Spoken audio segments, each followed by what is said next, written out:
Clara swung the copper pot with both hands and felt the deputy's skull crack under the blow. He dropped like a slaughtered hog, blood splattered across her torn dress, warm and wrong. For a single breath the world froze. Then Lily screamed. Tommy shouted, and the sheriff's hand went to his gun. Run. The word exploded inside Clara's head, louder than the scream, louder than the gun click, louder than her own heartbeat. Run now. She grabbed Sammy's wrist hard enough to hurt and pulled. Tommy did not wait. Mercy scooped Lily up without being told. 5 children scattered into the darkness like frightened deer. Behind them the sheriff cursed. Boots thundered. A pistol fired into the night. Clara did not look back. She ran. They crashed through brush thorns, tearing skin, roots grabbing at feet. Lily cried until Mercy pressed her face into her shoulder and whispered songs through tears. Sammy made no sound at all. By the time they reached the creek, Clara's lungs burned like fire. She shoved the children into the cold water, pushing them forward. Keep moving. Do not stop. They crossed with teeth chattering, soaked and shaking. Only when the forest swallowed them did Clara finally stop. She dropped to her knees. The copper pot slipped from her hands and rolled into the dirt. Tommy stared at her like he had never seen her before. You killed him. His voice shook. I did not. Clara said it fast, sharp. I stopped him. She wiped blood from her face with the back of her sleeve. It smeared. She did not care. That man was going to take you. She said, all of you. Mercy hugged Lily tighter. Are they going to find us? Yes.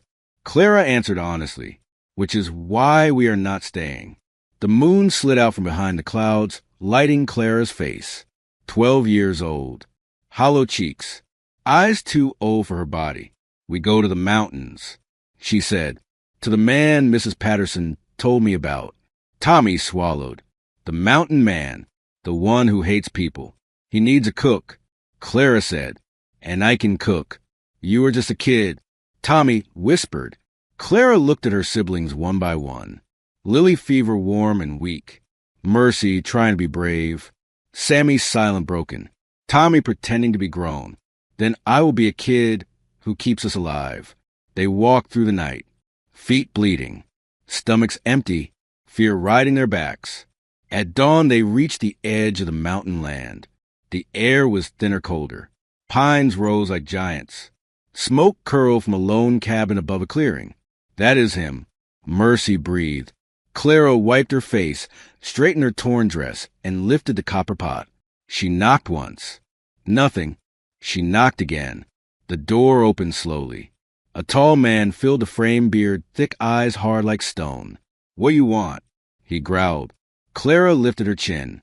Am not worth much, she said, but I can cook. The man laughed once sharp and bitter. I don't take in strays. Behind Clara the children stepped closer. They go where I go.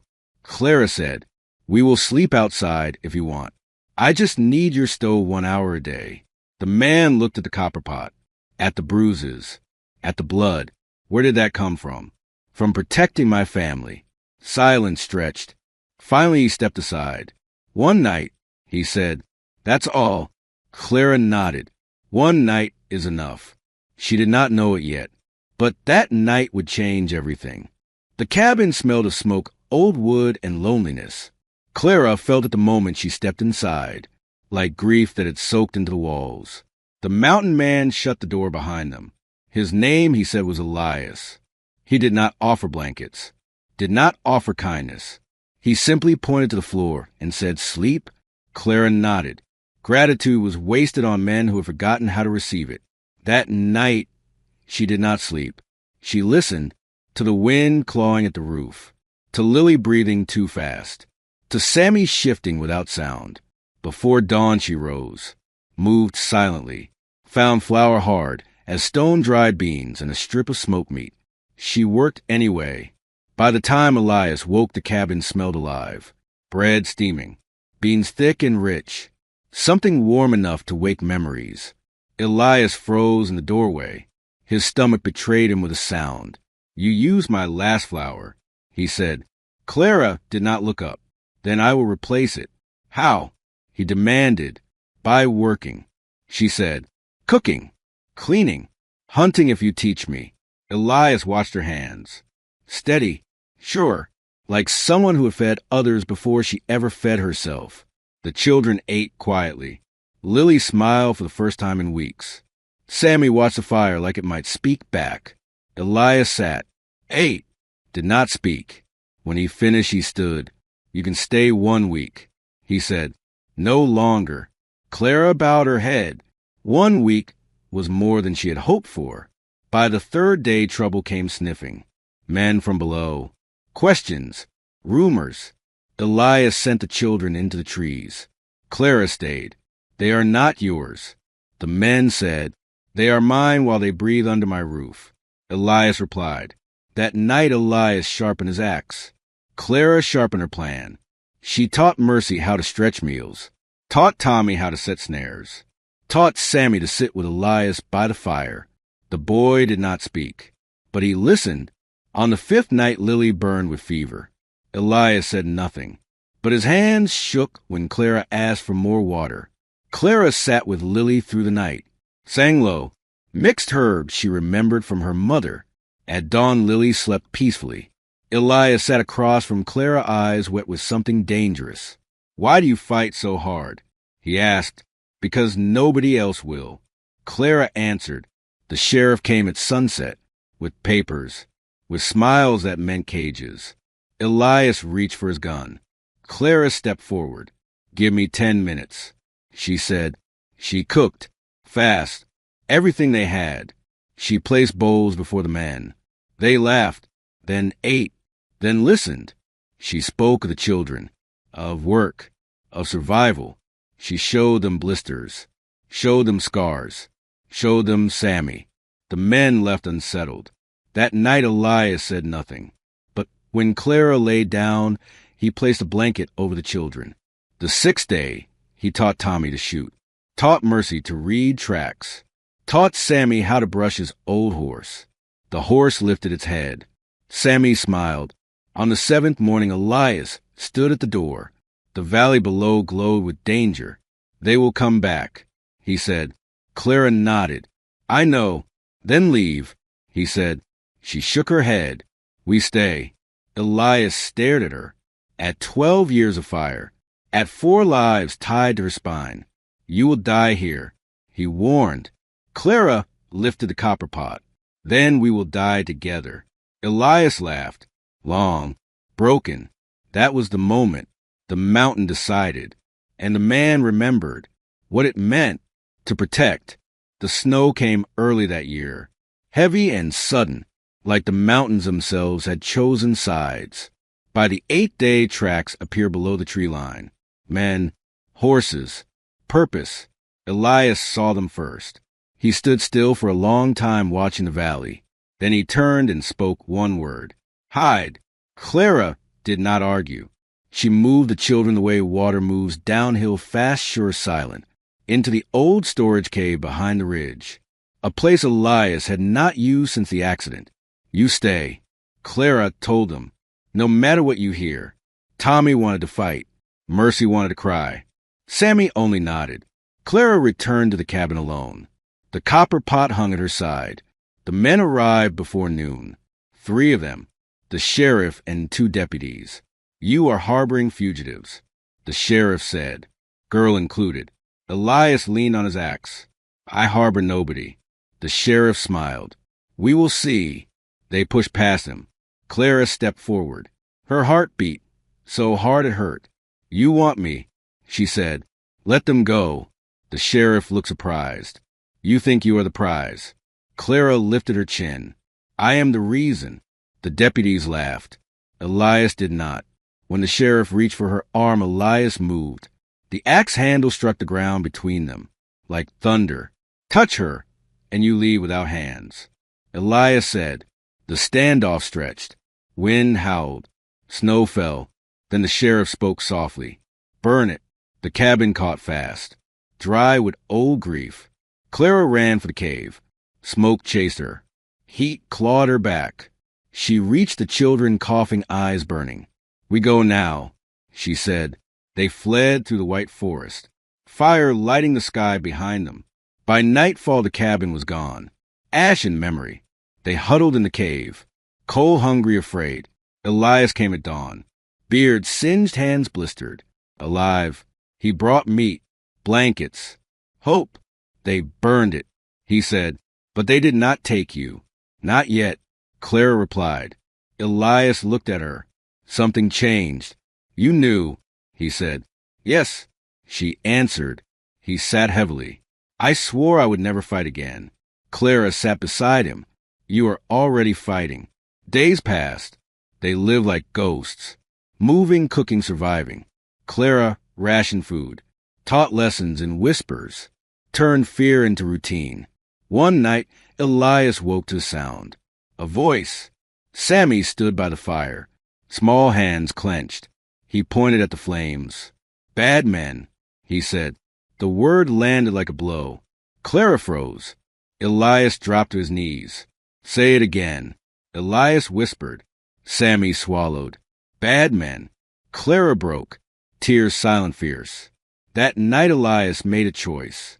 He packed what they had. Maps. Old papers. A name.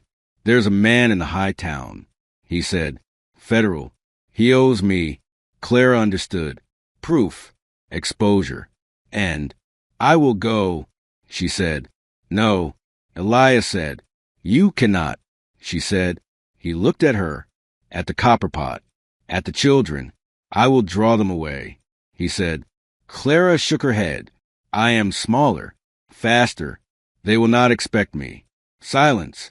Finally, Elias nodded.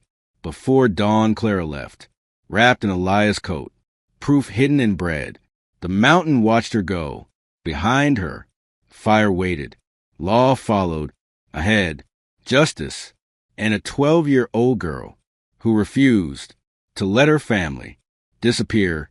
Clara walked until her legs stopped feeling like her own. Snow gave way to rock to frozen mud. The mountain loosened its grip, but did not let go. She kept moving, thinking only of the children, of Elias, of the names written in the folded papers pressed against her ribs. By dusk, she reached the high road. Wagons, traders, voices. She lowered her head and became invisible. At the edge of the town, she saw the flags. Law buildings. Men with guns. Fear crept in. She swallowed it. The office smelled of ink, sweat, and power. The man behind the desk looked up annoyed. What do you want? He asked. Clara stepped forward. I have proof. He laughed. Of what? Of children being sold, she said, by men who wear badges. Silence replaced laughter. She placed the papers down. Names, routes, signatures. The man read slowly, then stood. Sit, he said. By midnight, riders were moving. Orders given. Telegrams sent. Clara slept on a bench, dreaming of fire. At dawn, the man returned, his face different. You did a brave thing, he said. We are riding. They reached the valley by noon. Smoke still marked where the cabin once stood. Elias waited in the trees, rifle ready, heart pounding. When he saw Clara riding behind lawmen, his breath left him. The arrests were fast. Shouts, chains, silence. The sheriff did not smile now. They searched, found wagons, found records, found children. By nightfall, the truth was loose. Clara stood beside Elias as the valley watched, whispers turning to shame. You could have died, Elias said. She nodded, but we did not. They returned to the mountain together, slower, heavier, free. The cave felt smaller now. Temporary. We will rebuild, Elias said. Clara looked at the children, at Sammy holding the horse brush, at Lily laughing. No, she said, we will build better. Spring came. Wood was raised. Stone laid. Others came. Women, children, runaways. Clara cooked. Every day, feeding more than hunger. The mountain listened.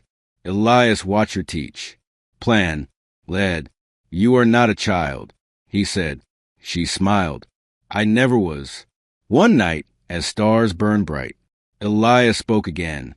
Stay, he said. All of you. Clara nodded. The mountain man had chosen, and fate, once cracked open, could never be closed again. The mountain changed its voice. Where once there had been only wind and warning, now there was laughter. Spring melted the last of the fear. Children ran between trees. Smoke rose steady from a new cabin. Clara woke before dawn as always, kneading bread while the world slept. The copper pot hung above the fire clean, but dented. A reminder. Elias watched her from the doorway. You built more than walls, he said. She did not look up. We built safety. Word traveled. Too fast. Men came with offers. Land, money, control. They called it help. Clara listened politely, then refused. Children are not currency, she said. The men left angry. Promises of return in their eyes. That night Elias doubled the watch. The mountain remembered danger. They came in the dark, not with law, with torches. The first fire died quick. Wet hides and snow melt. The second reached the fence. Elias fired into the air. The sound echoed like judgment. Men ran. At dawn, Clara counted the children. All there. She sat on the steps shaking. For the first time, fear reached her bones. Elias sat beside her. You do not have to keep carrying this alone. She looked at him, at the man who had lost everything and chosen again. Then stand with me, she said. He nodded. Together they wrote letters, spoke to towns, showed proof. Slowly, the valley shifted. The mountain school became known, a place children vanished to safety, not silence. Years moved. Clara grew taller, stronger, still cooking. Sammy spoke in full sentences now. Mercy sang loudly. Tommy stood guard with pride. One evening Elias collapsed, his breath shallow, winter sickness. Clara stayed awake 3 nights, cooking broth, praying without words. On the 4th morning Elias opened his eyes. You stayed. He whispered. Always, she replied. He reached for her hand. Family, he said. She squeezed back. Outside the mountain stood watch. Inside, a future was no longer a question. It was a promise. And Clara, the girl who was not worth much, had become the reason an entire mountain chose mercy.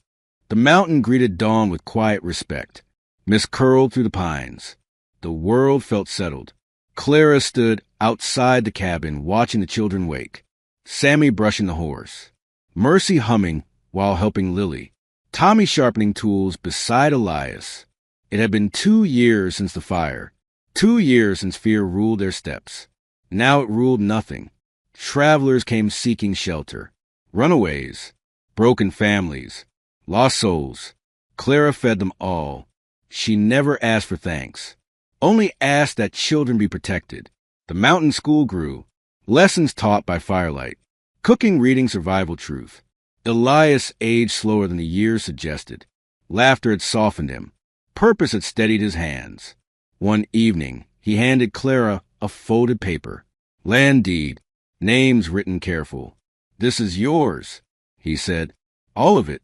Clara shook her head. Ours. He smiled. That winter snow fell gentle. Not cruel. They ate together. A long table. Many voices. Sammy stood and spoke clear. I want to help kids like us. Mercy sang after. Lily clapped.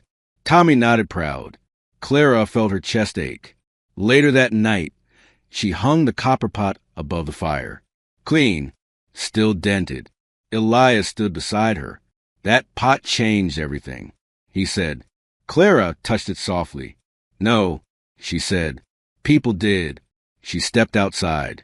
Stars burning bright. Somewhere far below men still chase power. Still soul fear. But not here. Here children slept safe. Here food was shared. Here no one was taken. Clara closed her eyes. Am not worth much. She whispered, but I can cook. And the mountain, that had watched the girl arrive with blood on her dress, watched now, as a woman, with fire in her hands, fed the future, forever,